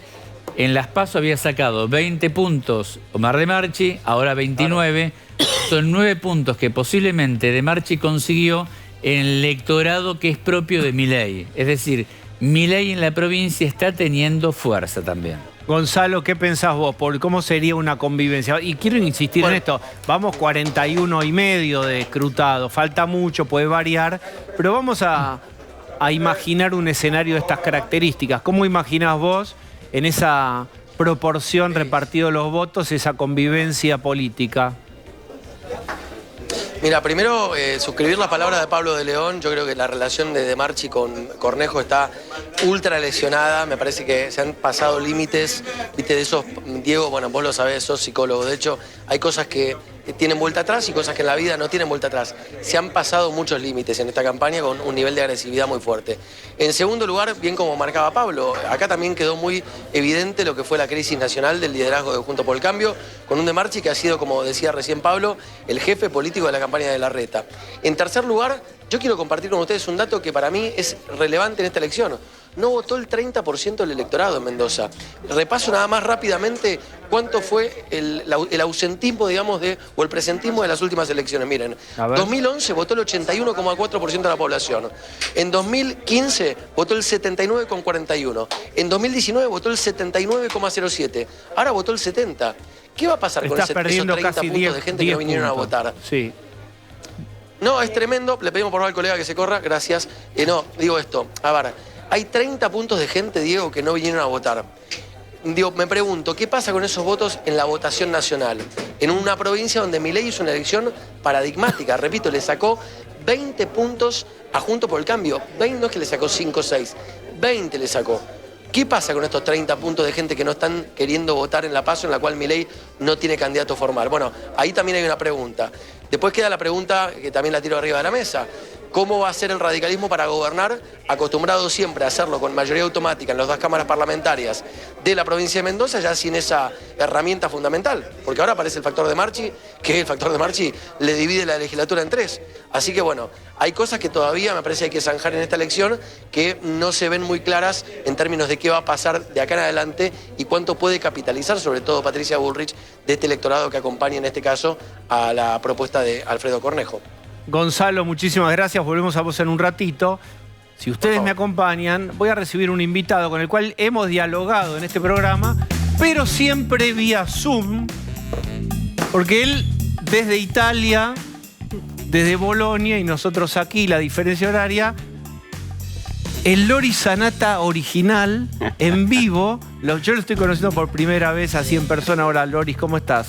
Muy bien, muchas gracias. Feliz de verte en persona. Existimos. Existimos, no somos un holograma. Quiero en medio párrafo repasar esto. Es decir, ¿qué hace un señor italiano, historiador de la Universidad de Bolonia, hablando de los argentinos, de la política argentina?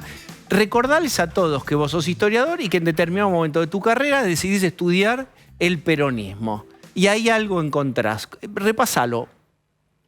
Wow, pensé que me preguntaba si estaba arrepentido y esto lo temía un poco. Es difícil de decir. Bueno, al comienzo hubo mucho de azar.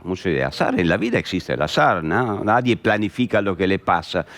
Entonces vine a estudiar cuando yo era un joven muchacho acá, era el año 88 el primer año, han pasado 35 años, por eso me siento tanto cómodo y tan en mi casa acá y tanto cariño. pero al comienzo no sabía prácticamente nada, ¿no? Y entonces me interesaba así, crearme mi conocimiento especializado, creyendo que lo que yo iba a estudiar, el peronismo, era una cosa única en el mundo que solamente yo podría explicarle a mis conciudadanos italianos.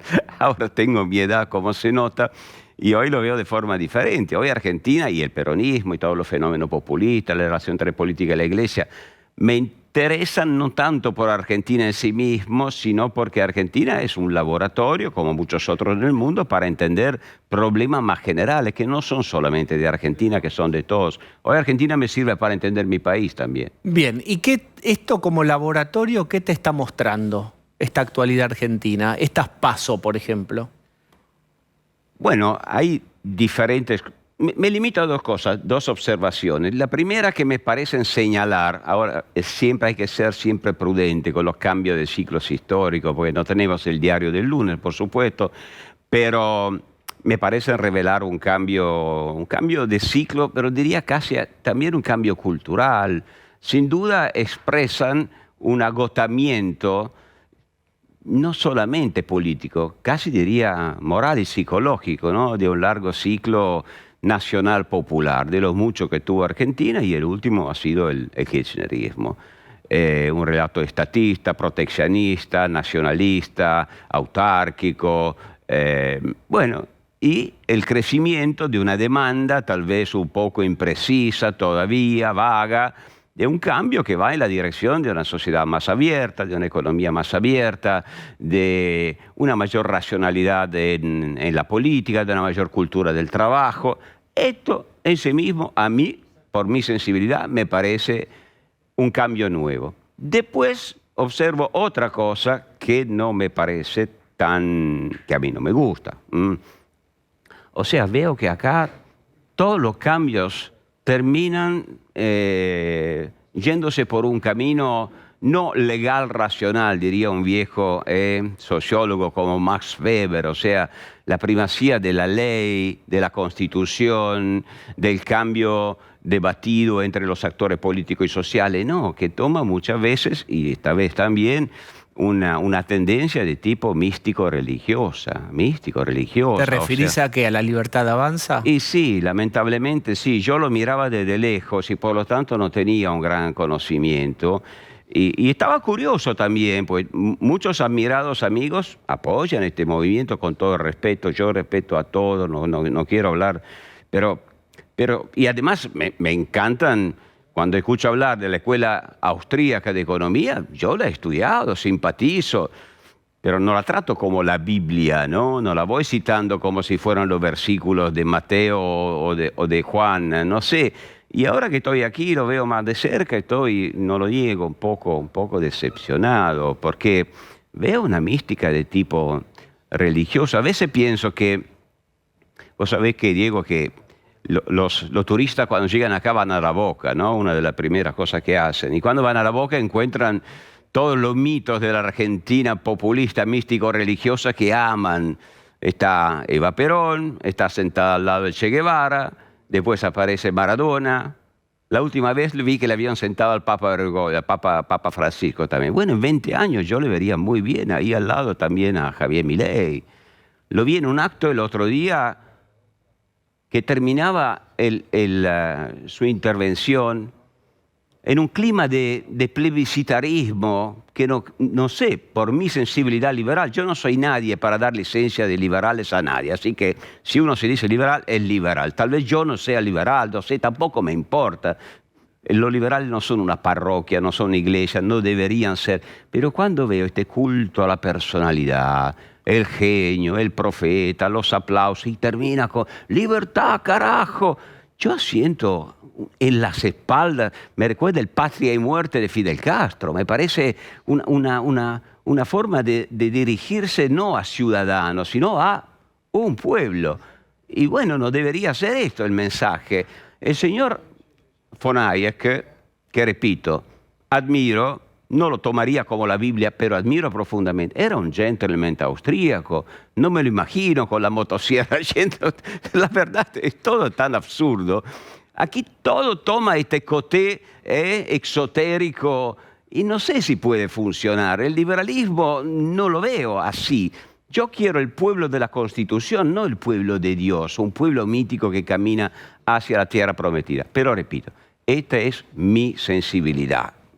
¿Qué habrá estado pasando en la Argentina que miles y miles y miles de personas ven o necesitan un líder fuerte que les diga por dónde es el camino?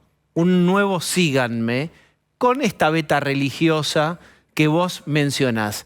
Evidentemente esto habla, y hay que validarlo esto, de desesperación de gente que no estuvo escuchada, que fue acallada, que no hubo narrativa que los contemplara. Digo, porque uno podría enojarse. ¿Cómo te vas a hacer religioso en la política? Si ya venimos de una experiencia de características religiosas y eso no fue garantía de nada.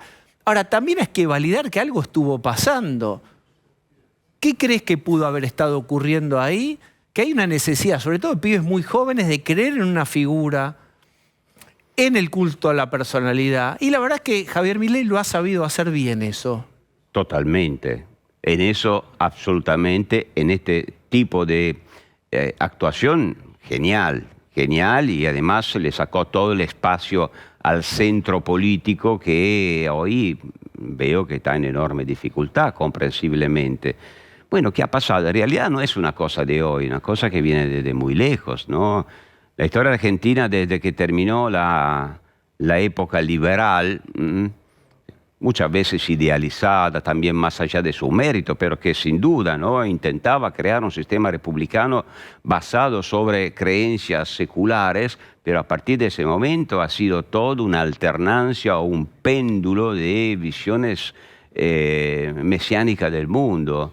Y peor, todas las veces que se producía un cambio, también desde que volvió la democracia, es como si una parte muy relevante de la ciudadanía se quisiera sacar de encima el pecado del fracaso y por lo tanto, bueno, con esta demonización de la casta política se absolvía a sí misma, ¿no? Se purificaba, expiaba los pecados y podía por lo tanto pasarse a otro líder religioso que otra vez le planteaba la posibilidad de llegar a la tierra prometida.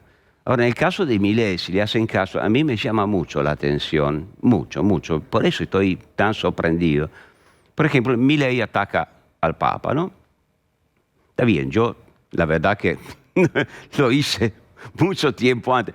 Yo critico al Papa por peronista, no por comunista. Es curioso, y el Papa Francisco, Bergoglio, fue, y lo he estudiado mucho y sigo estudiándolo, todavía anticomunista. Si entendemos por comunismo el marxismo-leninismo, ¿no? Eso es tu libro. Eso es mi libro y otro libro. Recordá cómo se llama. Puntero de Dios. Acá ahí está más claro, no se puede. 10 años del Papa Francisco, el peronismo y la Argentina. Sos provocador, Loris. ¿Yo? Porque mirá, sí, claro. ¿Yo provocador? Es lindo el título, Puntero de Dios. Bueno, digamos que la editorial... Pero está bien, ¿no? Bueno, se trabaja juntos. Te gusta no, el rock. Pero vos sabés lo que me llama la atención, que estaba... Para terminar el razonamiento, pues si Milei ataca al Papa conmigo, imagínate, no son los mismos argumentos, no me parece la manera, detesto este tipo de ataques brutales, etcétera. Pero lo que me llamó la atención es que, bueno, una cosa es decir, como diría yo, como diría cualquiera, ¿no?, desde una perspectiva secular, decir que el Papa y la Iglesia Católica están pagando, entre otras cosas, el hecho de ser percibidos como actores políticos, o sea, que debería meterse menos en la política, que no puede pretender, como durante mucho tiempo la Iglesia Católica pretendió en la Argentina, que la soberanía del pueblo de Dios viene por encima del pueblo de la Constitución. Esto lo aprobaría. Pero Milei dijo, es el maligno. Y si el Papa es el maligno y él lo está condenando al Papa, ¿quién se está creyendo a él? ¿Quién es en esta visión del mundo el contrario del maligno? O sea, es una forma sacralizada de concebir la política, y el bien y el mal. Entonces, bueno, será liberal y los otros nacional populares, pero serán tan diferentes. Yo tengo dudas en este momento, a pesar, repito, lo digo en todos los foros donde voy, de tener una enorme simpatía por las ideas liberales sobre la economía, No existe solamente la economía, el mundo es más grande que la economía. Si la economía se transforma en una tecnocracia religiosa, bueno, volvemos al positivismo del siglo XIX, donde algunos tipos creían conocer las leyes de la política y las aplicaban eliminando la política. Es un liberalismo predemocrático. No, estamos en la etapa de la liberal democracia, ¿no? Del liberalismo predemocrático. Tengo una propuesta. Vamos a hacer una tanda apasionante, vos te quedás y seguimos charlando un ratito más con vos y incluimos también a los periodistas del panel. ¿Te parece? Yo estoy a tus órdenes. Sí, señor. Quédese entonces. Hacemos una tanda y seguimos charlando con Loris Sanata. Adrián Mercado, pionero en parques industriales, te invita a Somos Industria 2023, el gran evento de la industria y los parques industriales. 26 y 27 de septiembre, Centro Costa Salguero. Organiza WIPBA, Red Parques y Adiva. Adrián Mercado, especialistas en parques industriales. Te deseo lo mejor. Mendoza, Argentina. www.mendoza.tour.ar. Bueno, ya seguimos con Loris, pero vamos a actualizar los datos de Mendoza con Adrián Ventura. Te escuchamos. Sí, avanzó el recuento, avanzó el escrutinio, 49% de las mesas escrutadas. Se mantiene la diferencia de arriba Cornejo con 39,91, ahí orillando los 40 puntos, 40%. 10 puntos más abajo, un poquito más de 10, casi 11 puntos abajo, 29,68 Omar de Marchi. Y Parisi sigue tercero con 15 puntos, un poquito más de 15 puntos. La diferencia se amplió apenas un punto, está casi en 11 puntos la diferencia entre Cornejo arriba y Omar de Marchi segundo. ¿Cómo se preveía que iba a ocurrir? Esas eran las estimaciones y se están confirmando los resultados. Muy bien, gracias Adrián. Retomamos la conversación con Loris Sanata y va a aparecer Pablo de León. ¿Qué Pablo. tal? ¿Qué tal? Buenas noches, Loris, ¿cómo le va? Los resultados, incluyendo esto que estamos viendo de Mendoza, van mostrando que el kirchnerismo va camino a una situación muy complicada. Yo, en lo personal, creo que va camino a ser un sector muy chiquito de un peronismo que está perdiendo seriamente. Ahora, con el estudio que usted hace del peronismo, ¿le parece que podemos pasar casi de una cuestión religiosa con el kirchnerismo a una cuestión casi religiosa con una fuerza unipersonal como la de Javier Milei? ¿Cómo lo ve? Sospecho que sí. El peronismo es extraordinario en ese sentido. El peronismo no deja en su cultura política, a pesar que, bueno, ¿cuánto sacó? 27% en La Paso. Yo creo que realmente no recuerdo elecciones tan malas, pero a pesar de esto, en su cultura política es inevitable. Nunca yo escuché una autocrítica. Es un país, es un partido, un movimiento que sigue percibiéndose como un movimiento diferente de los demás, o sea, que encarna la identidad eterna de la nación, cual que sea el gobierno. Decía Perón, ¿no? Que sean conservadores, que sean liberales, que sean lo que sean, son todos peronistas. Aquí estamos asistiendo a un juego que ya pasó en el pasado varias veces. O sea, cuando hay el ciclo nacional popular, como fue el del kirchnerismo, entonces se forma la llamada, no me gusta el término, pero lo uso por comodidad, izquierda peronista, que se junta con sectores, digamos, marxistas, indigenistas, etcétera, etcétera. Y después, cuando viene el reflujo, la resaca, entonces aparece el otro peronismo, que es el peronismo de siempre, un peronismo más ortodoxo, vinculado con los sindicatos, que forma alianzas con los liberales. Siempre pasó esto, pasó en la última etapa del primer peronismo, pasó después en los años 70, pasó con Menem.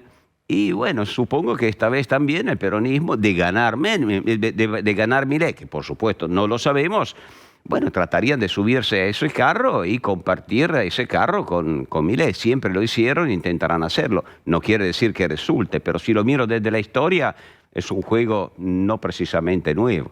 Y hablemos de Juntos por el Cambio, de la campaña que está haciendo Patricia Bullrich. Hay un spot que quizás lo hayas visto, en donde ella presenta que va a armar una nueva cárcel para corrupción y para narcos con hiperseguridad, etcétera, y que le va a poner Cristina Fernández de Kirchner. Esto es lo último en el spot. ¿Cómo ves al espacio y la campaña? El spot no me gusta. No me gusta para nada.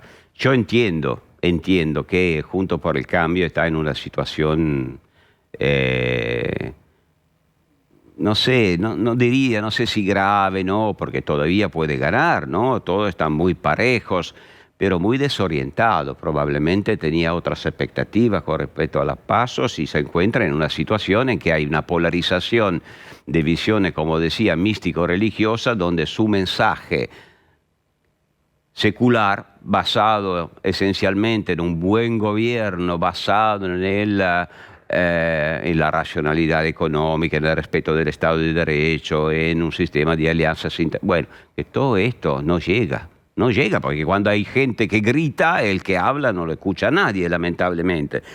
Entonces me parece con ese spot, que repito, a mí me parece un poco infortunado, me parece que tiene acento casi bukeliano, que está mirando un poco, ¿no?, por Salvador, estas cosas que están gustando tanto a los justicialistas de todo el mundo, justicialistas en el sentido de aplicar la justicia sin demasiado respeto a la ley. Entiendo que, bueno, intente poner un poco de gasolina populista también en su mensaje para llegar más, pero yo pienso que debería apostar. No soy ningún experto de política, no entiendo nada. Que nadie me escuche no es un consejo para nadie, porque el mío es el beso de la muerte. Yo nunca gané una elección en mi vida. Pero yo, si estuviera Juntos por el Cambio, apostaría precisamente a esta característica. No nos plegamos a mensajes de tipo populista. Esto de el cárcel donde van los presos, los corruptos de seguridad extrema, cárcel modelo, y donde terminará también... Cristina, aquí hay la justicia para esto en el Estado de Derecho, no habría por qué tratar esos temas, pero yo la veo así. Dicho de otro modo, para vos, ¿cuál es el concepto que debería aglutinar la campaña de Juntos por el Cambio? ¿Qué vende Juntos por el Cambio? ¿Qué debería vender en metáfora? ¿Qué debería salir a vender en este momento? Es lo que le cuesta, es lo que le cuesta definir. Yo pienso que, primero, la legalidad. Segundo, la secularidad, pero no como mensaje antirreligioso, para nada.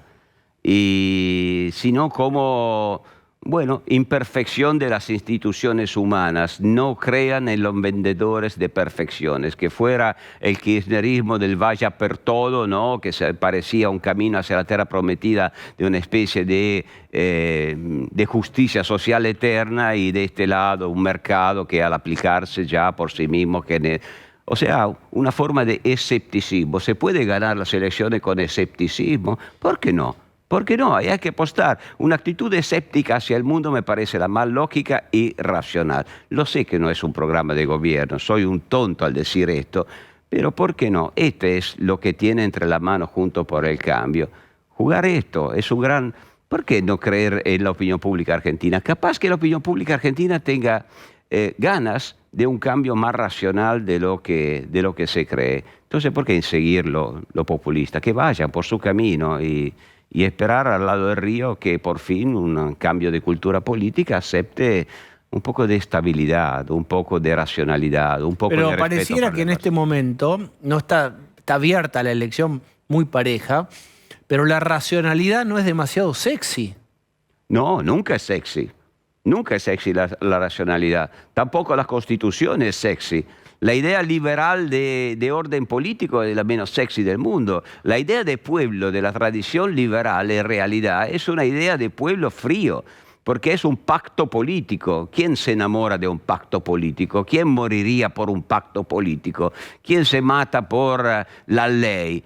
La gente quiere matarse por una grande idea, por la tierra prometida. Bueno, esta es la historia de la humanidad, pero queremos una sociedad pacífica, democrática, cooperativa, que respeta la ley, o queremos una sociedad como la humanidad tuvo durante milenios de héroes y santos. Queremos seguir con los héroes y santos y mátense entonces. Medio párrafo, ¿cómo les va en Italia con Meloni? Meloni es otra populista, en el sentido de que también tenía una visión antisistémica de un pueblo mítico, que en este caso era Dios y patria. Qué novedad, ¿no? Dios y patria. Mirá, en Italia del 2023. Pero Italia es un país densamente institucionalizado, tiene anticuerpos, porque, bueno, tuvo una historia muy complicada de fascismos y comunismo, y por lo tanto va hacia el centro del orden político, Y finalmente tenemos Europa. Con Europa no se puede hacer cualquier cosa. De manera que a mí Meloni no me gusta nada. Yo, Dios y patria, no es para mí. Pero finalmente el gobierno fue metabolizada, fue por ahora bastante normalizada, y aunque en Italia también hay una gran polarización en la sociedad, en la política, es una polarización dentro de todo que no amenaza destruir la democracia, eso no. Loris, ha sido un gusto conocerte en persona y charlar con vos. Lo mismo para mí. Muchas gracias, ¿eh? Bueno, vuelvo. Y Pablo de León tiene datos. Mendoza. Muy bien, 52% escrutado, 10 puntos de diferencia de Cornejo. Está hablando el que es el ganador de la elección y el nuevo gobernador, ya fue gobernador en un momento, ahí está hablando Alfredo Cornejo. No tiene las ventajas de la Pampa húmeda, no tiene las ventajas de otros lugares, todo se ha hecho con esfuerzo aquí. Pero cuando la Argentina tiene un tipo de cambio competitivo, Mendoza crece más que el país. Cuando no se imprime dinero, cuando hay superávit comercial, Mendoza crece más que el país. Ese es el país que necesitamos.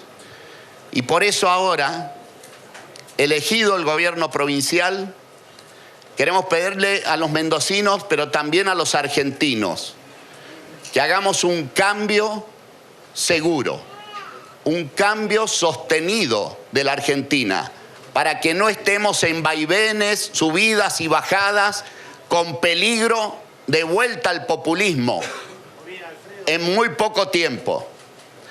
Y por eso es que estamos desde aquí, desde Mendoza, pidiéndoles el voto para la fórmula de Patricia Bullrich, presidente, y Luis Petri, mendocino, vicepresidente.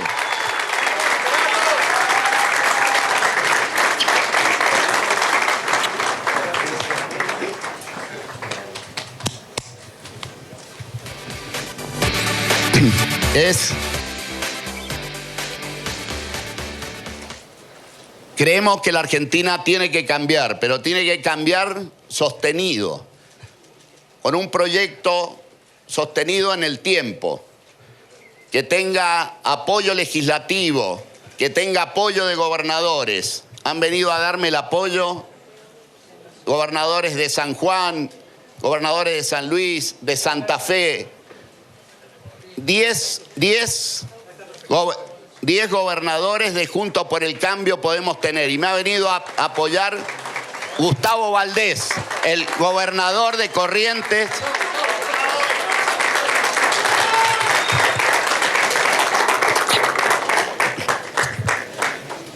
Acá hay un equipo para gobernar la Argentina. Hay un equipo que puede sacar adelante al país. No solo con bronca vamos a sacar adelante al país. Lo vamos a sacar con ideas, con proyectos. Lo vamos a sacar con un sólido poder político. 10 gobernadores apoyando pueden sacar al país adelante. Por eso, a partir de ahora, en el tiempo que resta y en la calidad de gobernador electo, voy a acompañar a Patricia y a Luis a todos los lugares que sea posible para transmitir nuestro mensaje. Necesitamos a Patricia Bullrich, presidenta del país. Quiero cerrar diciendo lo que hemos dicho en la campaña y hoy el pueblo de Mendoza lo ha ratificado con señales contundentes. Hay una sólida estructura institucional en Mendoza. Pocas provincias argentinas tienen una ley electoral que fija fecha de las elecciones en la ley. No queda arbitrio del gobernador. Hoy se han dado resultados en los municipios con total libertad, boleta única, paso, ficha limpia. Todos estos elementos no los reúnen todas las provincias argentinas.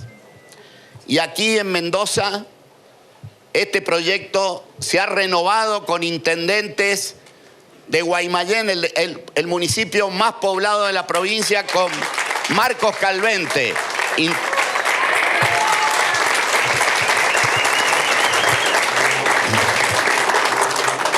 El de Las Heras con Francisco Lopresti.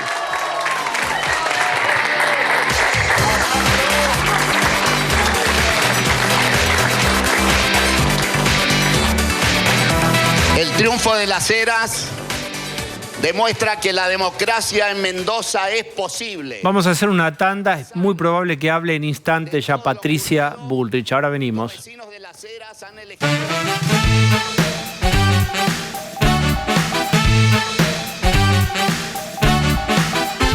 Cornejo ganó Mendoza. Es un triunfo muy importante allí de Juntos por el Cambio.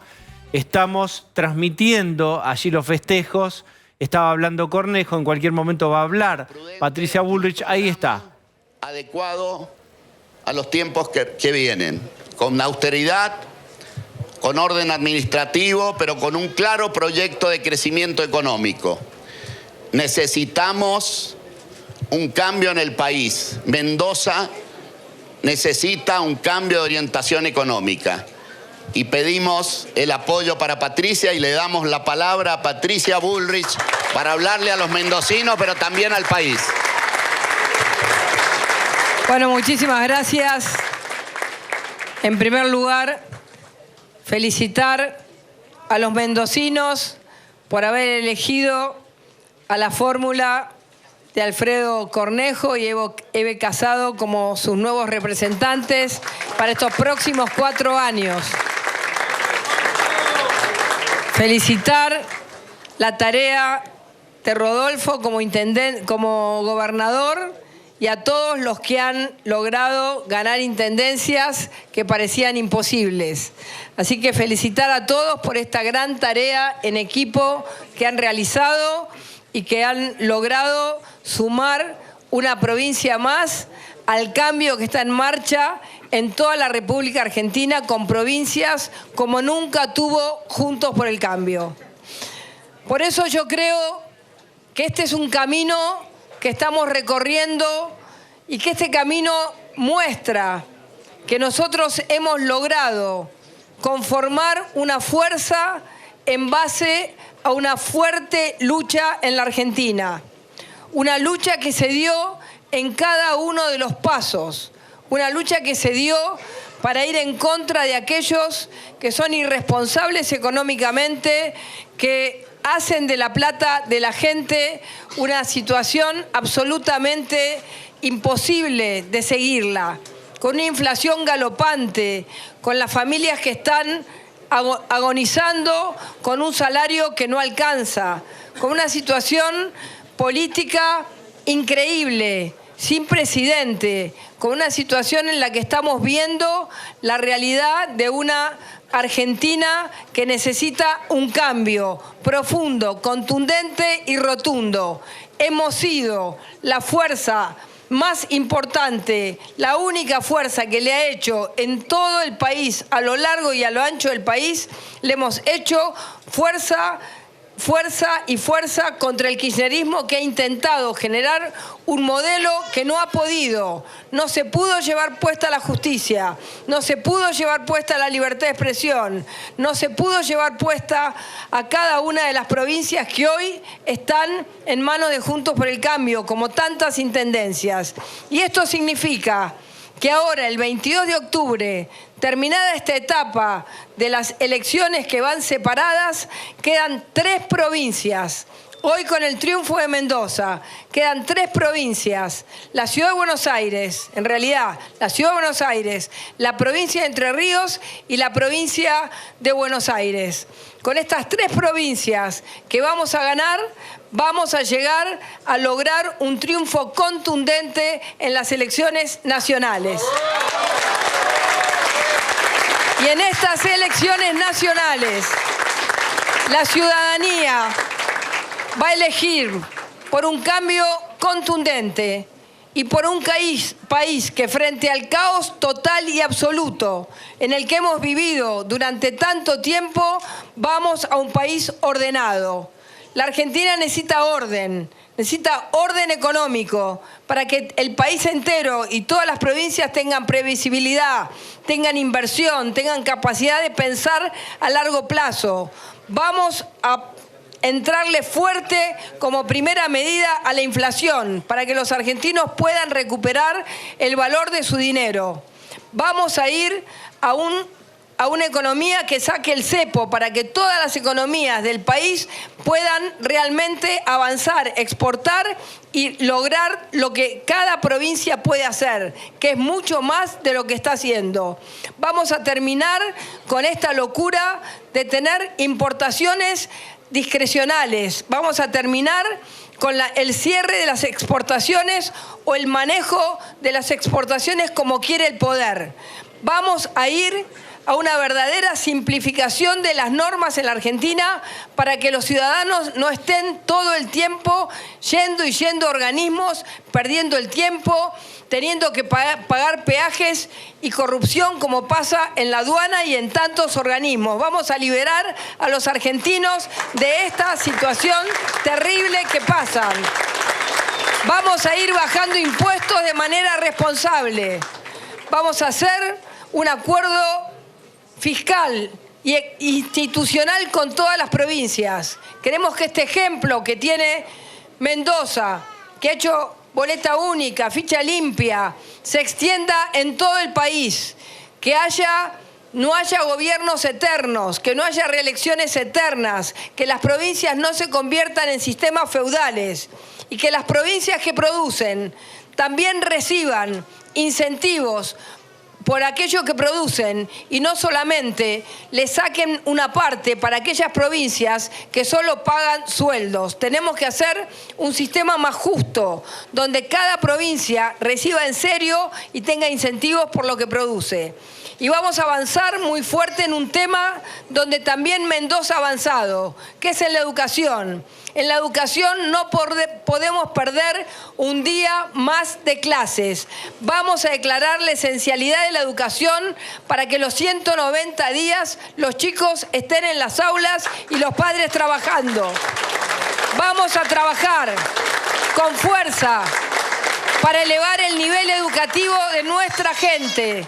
Vamos a hacer lo que hizo Sarmiento, que cada escuela, cada humilde banco Bien, de una 10 menos escuela... 10, tenemos que hacer una tanda obligatoriamente, ya estamos, vamos.